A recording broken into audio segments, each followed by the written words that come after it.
Let's talk about different measurement tools and what they can be used for. So in front of us I have a tape measure, a combination square, and a speed square. And they can all give you basic measurements. Probably one of the most common is going to be a tape measure. So you just kind of hook this on the edge. Let's say I wanted to mark 4 inches. I could just take my pencil and go like that. And I like to make a little kind of triangle notch like that. That shows me exactly where the mark was.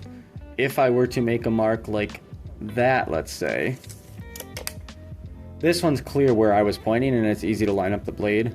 Whereas this one, like if my mark is slanted, it's possible that I forget which side I measured from, so I could end up cutting to this part of the line instead of that part of the line.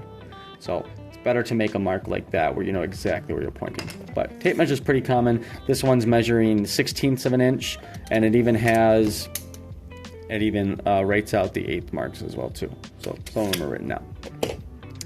Now, if we want to continue this would be fine just to cut at the chop saw, just lining up your blade with that. But cutting on the bandsaw, where you want to like have a nice clear line where you want to cut, you might want to use one of these tools to make sure you're going nice and straight on the board, or what we call square.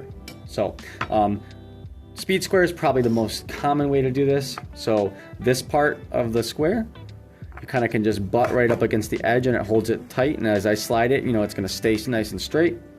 So the best way to line up my pencil with this mark is to put the pencil at your mark first, slide your square over, and then you can just draw a line like that. All right, now I have a nice clear line where I need to cut. The same thing can be accomplished with the combination square. It also has a nice square edge, so I could do the same thing, moving this over and drawing a line.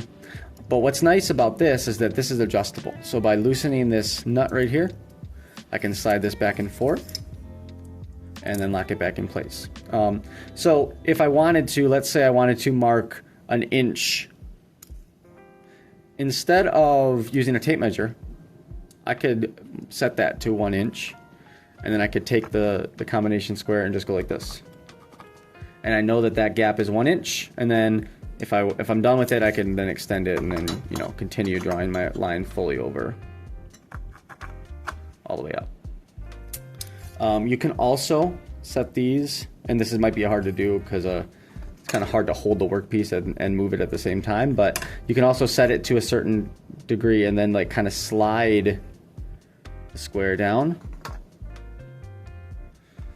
You can do the same thing with this speed square. So if I let's see, hold my pencil in this position and move it, you know, I can draw a line a set distance away. All right, there is a scale on here. You have to be careful with the scale on this side. It is 1/8 of an inch, so don't let that trick you. And then for us, we're gonna forget about all these different numbers. Those are for like making rafters and things like that, and home construction. We don't need those, okay?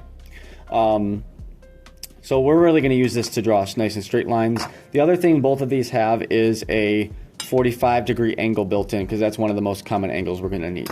So if I hold it, let's say in this direction, let's say I want to draw a 45-degree angle from that point right there. I could put my pencil here, again keeping the reference surface, this little edge, tight against the board, and slide it over. Now when I draw that, that is now a 45-degree angle. I can do the same thing with this guy. So it's kind of confusing sometimes how to like orient it, but I want to make sure it's going in the same direction. You know, I could use that reference surface, keep it nice and tight, and slide it over, and that gives me a place to mark. All right, I hope this helps.